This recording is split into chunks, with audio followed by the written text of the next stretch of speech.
Dragon Ball video? Dragon Ball video? Barry! Dragon Ball video! Okay, hey everybody, how you doing? Tekking and Barry back again. Well, it's Sunday today, but unfortunately, Shonen Jump is on break for the 2021 Olympiad! Yes, the Olympic Games, where the greatest warriors from all the nations come together to compete for glory and honor! And I hear this year the winner gets the 7 Dragon Balls and gets to summon Shenron for a wish. So, that's pretty cool, right? Anyway, instead of, talking about regular manga I discuss, let's talk about Dragon Ball today. Because it's been a really long time since I've discussed it. I think the last time I made a Dragon Ball video was when the Broly movie came out, so that's, oh wow, that was like early 2019, so that's already like 2.5 years ago already. But we got some news. I made that One Piece movie idea video the other day, and everyone was commenting is like, wow, Tekking and Barry become high-powered movie producers the same day that Dragon Ball Super's new movie was announced. And I'm like, I didn't even know that was a thing, but I looked into it, and yes, all we got is the teaser trailer, unfortunately. We don't exactly know what the movie's going to be about or anything,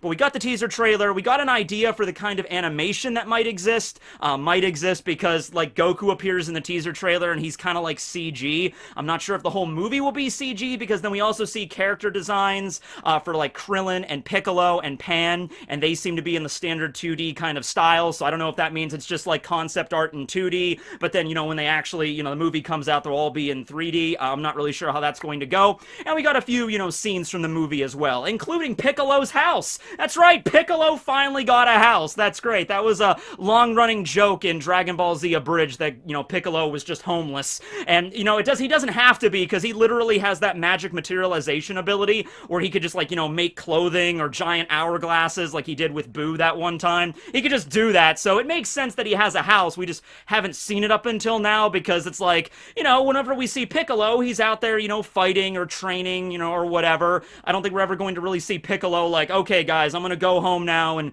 make some tea and just go to bed, But he has a house, so that's good. Okay. So, the name of this movie, this epic in the making, coming out next year, 2022, is Dragon Ball Super, Superheroes.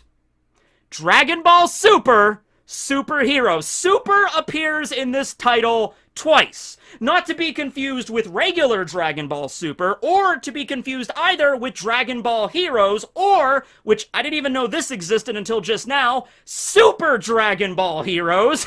So if there's ever a crossover between the Dragon Ball Heroes, like, multiverse and just regular Super, and they made a movie, I guess the movie could be called Super Dragon Ball Heroes Super, Superheroes. Remember that scene? It was in the original Dragon Ball Z. I'm pretty sure it was only in the dub, because this sounds like something that would only be in the dub. But remember when Vegito was going up against Super Boo, and Vegito goes into Super Saiyan, and he's just like, call me Super Vegito! And then Boo is just like, Super Vegito, Super Boo. Why don't we all just say we're invincible already? And it's like, you know what? Yeah, Boo, you make a good point. You bring up a good point. Just throw in Super and everything. It's Dragon Ball has to have copious amounts of super. All right. So, other than the few scenes and the character designs, we don't know what this movie is going to be about, but we do get a few ideas. Another reason I wanted to make this video, on top of just discussing the movie, we're also going to discuss the current arc of Dragon Ball Super in the manga, where we're at right now. Now, not right at this moment. I'll let you know for spoilers if you don't want to stay here for that, okay? But I do want to discuss the manga at one point, because I don't talk about it, but I do read it whenever it comes out, and it's getting pretty good where it's at right now. So we're definitely going to discuss that. I'm really pumped for that. But in the movie, one of the character designs, as I said, is Pan. And Pan is Goku's granddaughter, okay? Now, as the anime ended, at the end of the Tournament to Power arc, Pan was still a baby. And even right now in the manga, she's still a baby, okay? Now, in the movie, she seems to be like kindergarten age, alright? So that means we're gonna have a time skip into the future of a few years. And that got me thinking, and you can't help but think of the way that Dragon Ball, the manga, ended, and well as Dragon Ball Z ended. with another time skip into the future that was at the tournament where Goku fought against Oob. And that was actually canon. That happened in the manga. That was the way Toriyama ended his series, with Goku and Oob flying off on the Nimbus to train or whatever. And then after that, it was GT, you know, and everything beyond there with GT. We don't talk about GT, okay? But that is how Z ended. So I'm thinking, like, and they are setting that up, okay, because Oob was mentioned in Dragon Ball Super and everything like that. You know, during the Tournament of Power, Oob was even considered to, you know, join the Universe 7's team, but he was too young and he hadn't mastered his powers yet, so that's why Goku didn't decide to bring him on. But Dende mentioned to Goku, like, hey, at some point you're going to have to meet Oob and you're going to have to teach him how to use his power and everything, or else, you know, he'll be really dangerous. And Goku agrees, but he had to worry about the Tournament of Power right there, okay? So all this stuff still exists in Super, okay? GT's not canon really in this regard yet, I don't know, but that's still canon. So with that being said, this movie has to take place like right around the time that that tournament occurred. You know, maybe like this is like the prequel for that. Maybe at the end of this movie, it'll set up like the next World Martial Arts tournament and Pan wants to enter or whatever, and that kickstarts everything to go, and then Oob will be there, and then that's how Z ended. And then they're not going to go GT with it, but after that, they're going to have like a deviating storyline, and then we'll see. Also, keep in mind, the way that the original manga ended was, you know, Goku defeated Kid Buu, and then there's a time skip to the tournament, and then GT had another time skip even further into the future when, you know, Trunks was like an adult and everything like that. So yeah, they're probably not going to do that. They're going to do like a time skip of a few years, have this movie, and then maybe continue Dragon Ball Super, the anime, starting off with that tournament, and then continuing on from there. But they're not going to do like, you know, time skip, and then tournament, then another time skip. Or if they do, it'll probably just be like a few months, nothing really that major. Does that make any sense? I hope that makes sense. I love continuity, I love lore, I love it when everything kind of syncs together, and honestly, like,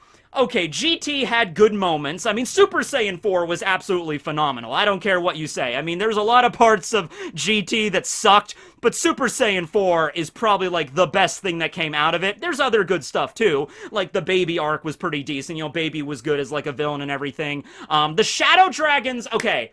As a concept, I liked the Shadow Dragons. You know, just the idea that you keep using the Dragon Balls over and over and over and over again, there is a negative side to that. You can't just keep using them over and over again and expect no consequences. There are big consequences. And the Shadow Dragon concept, I liked. Some of the ways they were utilized, not so awesome. Omega kind of just, you know, boiled down to being just your standard Dragon Ball movie villain. You know, he wasn't even in a movie, but that's basically what he was.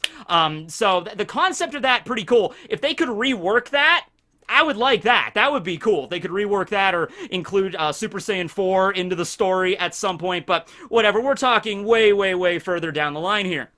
Now, with this new movie, though, considering they focused on Piccolo's design and Piccolo's house, I'm actually really, really hoping that Piccolo plays a more integral role in this story, okay? I just finished rewatching the original Dragon Ball not too long ago, a couple of weeks ago. I just got the urge to rewatch it, and it's like, seeing the way that Piccolo is introduced, you know, there's King Piccolo, and then, of course, you know, actual Piccolo that we know of, Ma Jr., I guess, at the end, during the tournament that ends out Dragon Ball. I'm sitting there watching it, and I'm like, man, this is crazy. This is the origin of Piccolo's character, and then leading on to the beginning of Z a little bit. He's still very much Goku's kind of rival. He sort of like fights against Raditz with Goku because, you know, they have to defeat him, right? But he still doesn't like Goku very much. And then his training of Gohan. And it's like, man, Piccolo really had a great setup for a character. You could do a lot of cool stuff with him. And he does do stuff during Namek, fights against Frieza in his second form, then gets defeated. And then, you know, later on, fights against the androids. He has one moment where he kicks the shit out of Dr. Gero. That was a pretty sweet moment.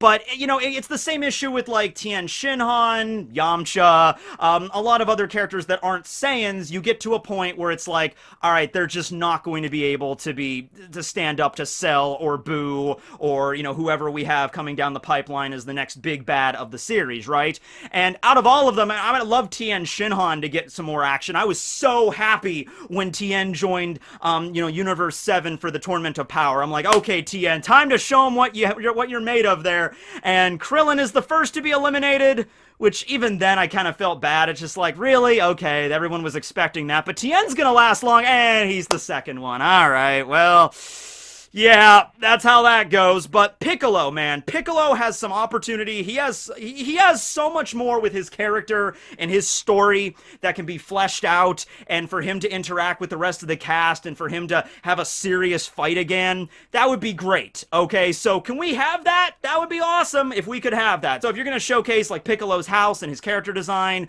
let's do some stuff with Piccolo in this movie. Also, Krillin also has his little character design with his new police outfit and everything, and that's cool. Piccolo and Krillin and Tien and Yamcha. Everybody shits on Yamcha, but you know what? Yamcha can have a story too.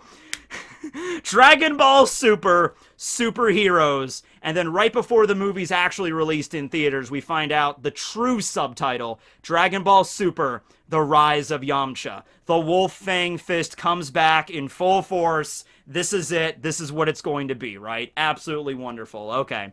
As for the actual plot of the movie, a lot of the standard Dragon Ball movie formulas, if you've seen like the older movies and everything like that, are pretty standard, pretty paint by numbers with like, okay, you got some sort of alien arriving on Earth, or Goku and everybody traveling to another planet to fight against a really standard villain. Like, a lot of the villains in the original Dragon Ball had cool concepts, like Cooler and Broly. They weren't just like utilized as much as they could have been, you know what I mean? But the last movies we gotten for Super, like Battle of Gods, which was pretty much responsible for resuscitating the entire Dragon Ball franchise, Resurrection of F was really good, and then the Broly movie, which I really love the Broly movie. It was actually really nice to sit down and watch that movie in theaters and, redo the whole Broly mythos and Paragus and everything, and actually done in a way that was more, character driven, rather than Broly just being like, I'm a super tough guy that's gonna punch you. It's like, I get it, it's Dragon Ball, that happens a lot. And a lot, and a lot, and even more so than that. But it was nice to be like, okay, Broly's actually going to have character development here. He could still be a berserker rager at times. He could still get super, super powerful and beat the crap out of everybody.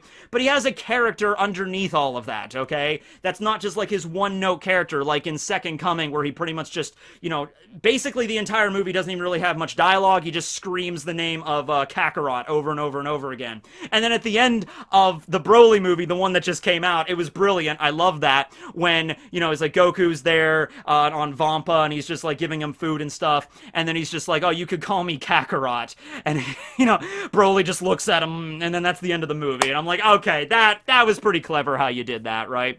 So yeah, and then there's Broly as well, because not really anything crazy for the manga spoilers, but Broly has yet to show up in the manga, so we'll be interested to see if he pops up in the movie, because I don't know, this will be technically taking place after the Broly movie, but at the same time, I don't think that's supposed to be a direct sequel or anything like that. Actually, with this title, I don't even know really what you're supposed to extrapolate from this. So, Dragon Ball Super, superheroes. The return of the Great Saiyaman, like Gohan picks up the Great Saiyaman outfit and is like, okay, Dad, Vegeta, Piccolo, Krillin, we're all superheroes now. We're gonna go Super Sentai with this movie, and that's gonna be the premise. I have no idea. Honestly, when I first saw that title, I thought, like, is this like a placeholder title? Like, is this just supposed to be, like, there for right now? Like, they haven't decided the movie title yet? But no, I'm assuming that is the title. That is what they're going with. Like, okay. So, I mean, like, Dragon Ball Battle of Gods. You find out that legitimate gods of destruction exist, and Goku has to fight them. Makes sense. And then Goku becomes a god. And then you have, of course, Resurrection of F. That one is very self-explanatory. The resurrection of Frieza. And then the Broly movie, once again, very self-explanatory. Broly's in this movie. And then superheroes, it's like, well, yeah, they're kind of all superheroes. That's kind of the point, but all right, we'll see where this goes. And lastly, before we get into the discussion involving the manga, I just wanted to talk about the animation one more time. So if it really is like a CG movie all throughout, like not the standard 2D animation like we saw in Super, like it is like the 3D anime, you know what I'm talking about. Not live action, but like 3D CG kind of animation. I think that could still work. I'm not completely against that idea. It's really jarring whenever you have, like, you try to do, like, a live action movie in a real world setting, and you try to do that kind of style. Although, even then, that can kind of work, because I watched the CG Gantz movie the other night. I rewatched Gantz Zero, and it was, like, kind of like a real world setting where they filmed, and then superimposed the CG characters into the, like, the city streets, and that worked pretty well for that movie. It wasn't really that, like, jarring for me, anyway. I like the Gantz movie. Now, obviously, Gantz and Dragon Ball, very, very, very different kind of, franchises here. And, of course, this is going to be a lot more colorful, a lot more vibrant, in, like, Dragon World kind of style, as, Toriyama's style and everything like that. So, I'm not against it. It'll be a little bit different to see. And, of course, we saw CG utilized before, like in Broly. It was in Resurrection of F. In Resurrection of F, it wasn't that great, but it was there. But if that's, like, the whole focus for the movie, I'm not against it, but we'll see what happens. Okay, so now I wanted to talk about the manga, where we're at right now in the Dragon Ball Super manga. So if you're not caught up with the manga, or you don't want to hear spoilers or anything like that, this is the point where you stop the video, I suppose. Or you could just skip to Ant Facts at the end, whichever. I'll have little time codes below.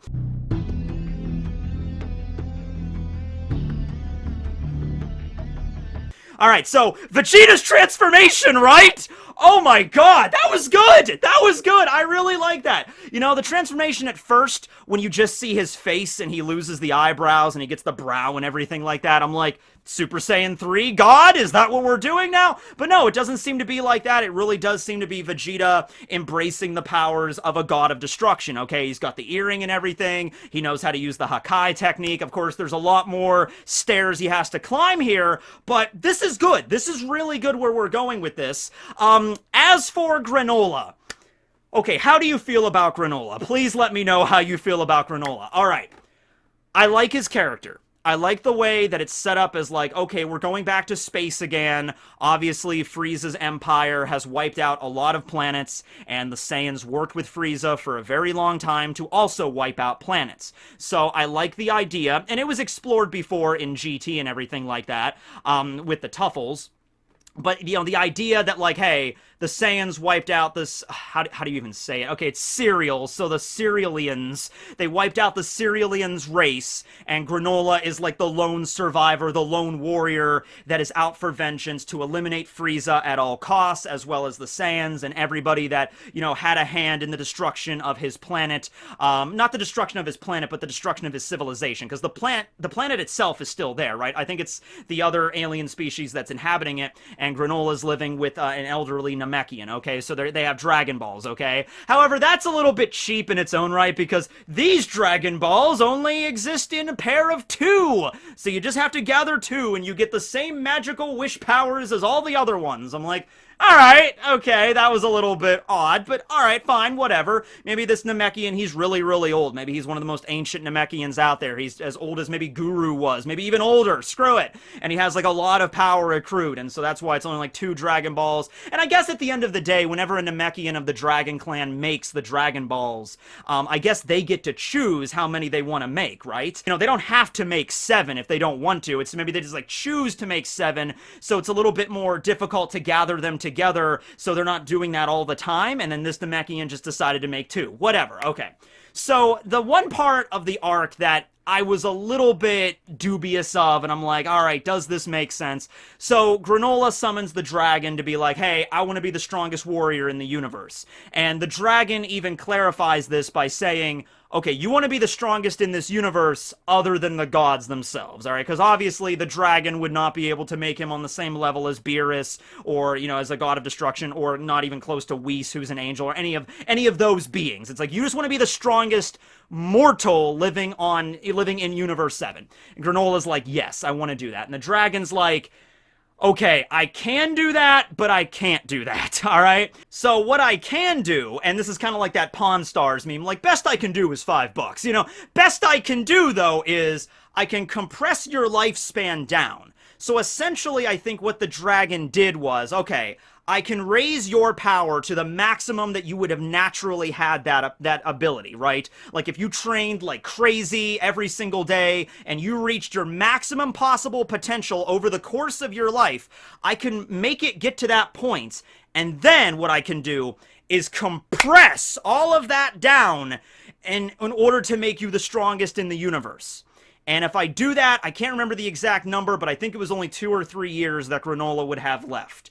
Alright, so train to your maximum capabilities. Maybe the Cerealians lived a lot longer than Saiyans or humans, so maybe, who knows, that's one way that they could spin it. Like, the Cerealians usually live like 500 years or some shit. So that's 500 years of training compressed down into, like, 2. Everything that you had compressed into 2 years, you could become the strongest being in the universe, okay? So even with that loophole, I was still a little bit dubious, as I said, because Goku and Vegeta have transcended, Super Saiyan God and Super Saiyan Blue, and then Goku himself is Ultra Instinct, and then Vegeta's mastering Gods of Destruction Power, and I was dubious that any dragon, short of the Super Dragon Balls, of course, would be able to make a mortal being, just some random, and he's not just some random warrior, he is strong. He's strong just by himself, okay? But he's not on, like, Super Saiyan God level, but he is strong, okay?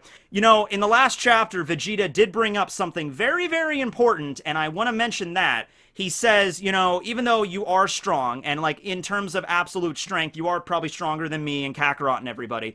Maybe not exactly when Goku's in his, perfected Ultra Instinct, but whatever. He's like, you are strong, but you lack experience in battle. Okay, because he didn't wish for experience, he just wanted to be, like, in sheer power, because he was very, like, tunnel vision focused on defeating Frieza and just becoming the strongest, so that's what he wished for, okay? So yeah, you got all this power compressed down, but you don't have the experience when you actually fight. And Vegeta does, of course. And so Vegeta goes in his new transformation, and we'll see what happens from there.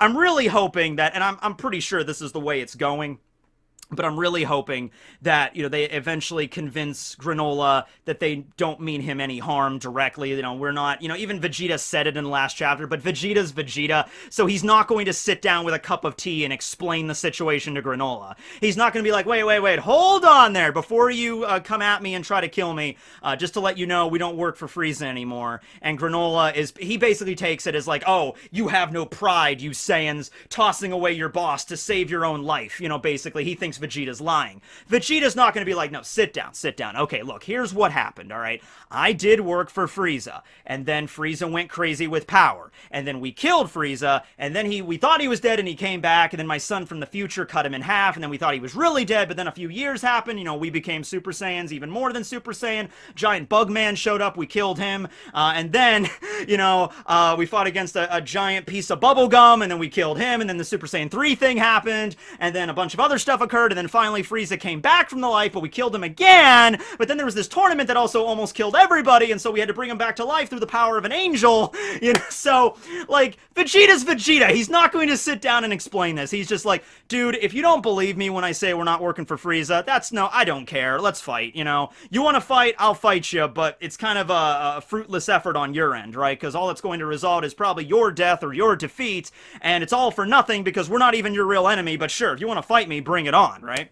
And Vegeta also accepts the fact of like, hey, yeah, the Saiyans were the ones that defeated the Cerealians and, wiped out their civilization, so I can understand why you would want to fight me anyway. So, yeah. How do you feel about Granola's character, and how do you feel about his power-up and everything like that?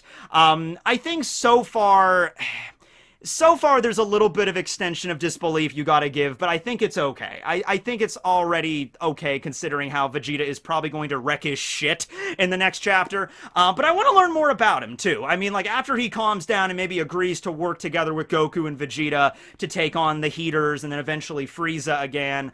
You know what? The thing about Frieza also is I want to see how Frieza has maybe sort of changed, because in the Broly movie, he wanted the Dragon Balls in the Broly movie, but he's like, I want them so I can grow taller.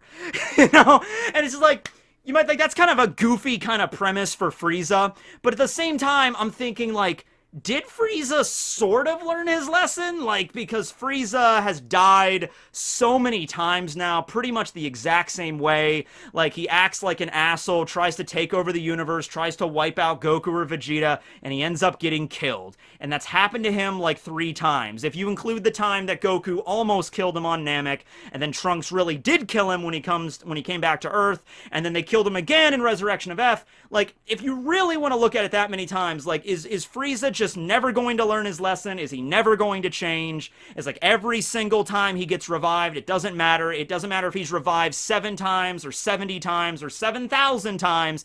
Every single time he's going to try to get stronger to defeat Goku and Vegeta. It's just like, he has to learn somewhat of a lesson at some point to at least try to adjust his strategy. Not to say Frieza's going to become a good guy all of a sudden, because that's completely antithetical to his character, really. But just the idea, like, okay, I'm not going to try to fight the Saiyans anymore. Like, I'm going to try to do something else, you know? Even if it's just getting the Dragon Balls to grow a few centimeters taller. Whatever, at least I'm not going to try to fight them, okay? So, I don't know. We'll see where that goes. But I think what's happening right now with Granola, pretty interesting. I also want to find out more about, and I have no idea if this is a character or like an AI that exists in Granola's like eye scope thing. The character of Oatmeal, who's like always speaking to Granola like his assistant or whatever, like his secretary. I like to think it's not really a character. Like, it is a character, but it's like an AI character. I don't like to think that it's like an actual person he's communicating with somewhere. It's just like an AI he built into his like goggle or whatever because he was so lonely because he's the only one left of his race. That would be really sad, but that would also make sense. But yeah, right now, I can't wait to see what Vegeta really has in store for Granola with his new transformation. Maybe get a little bit of a flashback involving that. I think it's going pretty good there. And then also, Oob was also shown in the last arc, the Mora arc. We see Oob, so that's also setting up some stuff later. And we've yet to see Broly. So Broly, and then Oob, and then what's going on with Granola. Why not? I mean, you know, the next movie definitely takes place after the Granola arc, so is Granola gonna show up in the movie? Who knows? Maybe they're keeping it a secret for right now. I don't know. Anyway, that's my out-of-nowhere Dragon Ball Super video on the new movie and the manga, so hope you guys enjoyed. This week I have a lot of cool stuff coming out here. Actually, a few collabs coming down the pipeline here you guys are really going to enjoy with some other YouTubers. There was a lot of people that suggested, hey, Tekking, because it's the Olympics, you should do a video with the Straw Hats, like, in the Olympics. We'll see. Thanks for watching, everybody. And now, a very special installment of Ant Facts.